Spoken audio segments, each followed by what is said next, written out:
Hi everyone, and welcome back for chapter 24 of Theodore Boone, The Scandal by John Grisham. I'm going to jump right in. Chapter 24.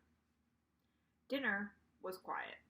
The Boones ate Chinese takeout in the den, and no one seemed interested in talking, which was unusual. Mr. and Mrs. Boone were thinking about the hearing tomorrow. Neither did much in the field of criminal law, and Theo sensed an uneasiness on their part. Mrs. Boone spent a lot of time in court, but almost always with divorce clients. Mr. Boone appeared before judges only once or twice a year. Theo was waiting for the right moment to bring up the subject of him missing study hall and hustling over to the courthouse at 2:30 to sit and watch it all. But it was impossible to mention this when no one was talking. It had to be discussed, though, because Theo knew it was a bad idea to just show up without telling his parents why. His first challenge would be to convince Mr. Mount that he was needed in court at 2:30, but he wasn't too worried about that.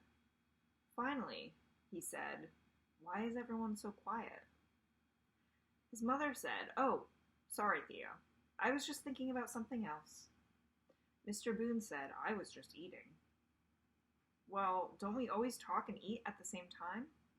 "Sure," his mother said. "What do you want to talk about?" "Well, we could talk about the conflict in the Middle East or that typhoon in the Philippines." "But that's not what you're thinking about. I suspect you're both worrying about tomorrow and the 5 clients that might be facing criminal trials and possibly going to jail. Right?" Both of his parents smiled. His mother said, "Judge Gantry moved the hearing back to 2:30.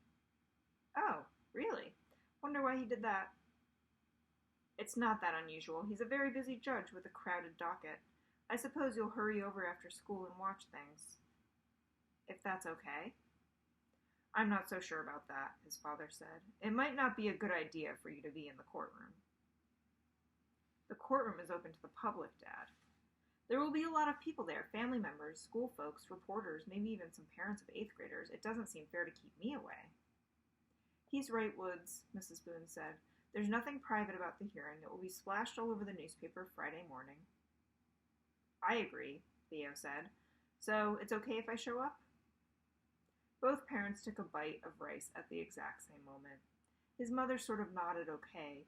His father sort of didn't, but Theo knew he was home free. When the 8:40 bell rang for homeroom, Theo had been talking to Mr. Mount for the past 10 minutes.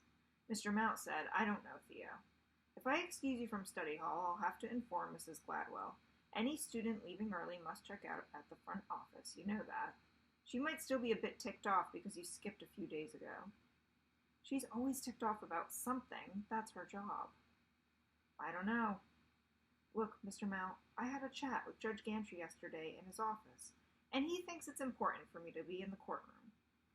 "Seriously?" "I wouldn't lie to you. In fact, and you can't tell anyone this, but it was my idea to postpone the hearing for a few hours. You know how it is in court. Stuff is always getting delayed and postponed. He has a few matters first thing in the morning, and I sort of convinced him to bump the hearing to the afternoon, so I can be there. He wants me there, Mr. Mount. I can send him an email if you'd like." "No, that's okay. I'll send a note to Mrs. Gladwell." "Thanks." By lunchtime, April was complaining of an upset stomach and seemed deathly ill.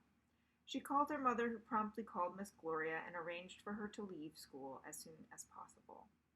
When the bell rang at 2:20, Theo sprinted to his bike and sped off to court. And that's it for chapter 24. That was a short one. So stay tuned tomorrow for chapter 25. Thanks for joining me.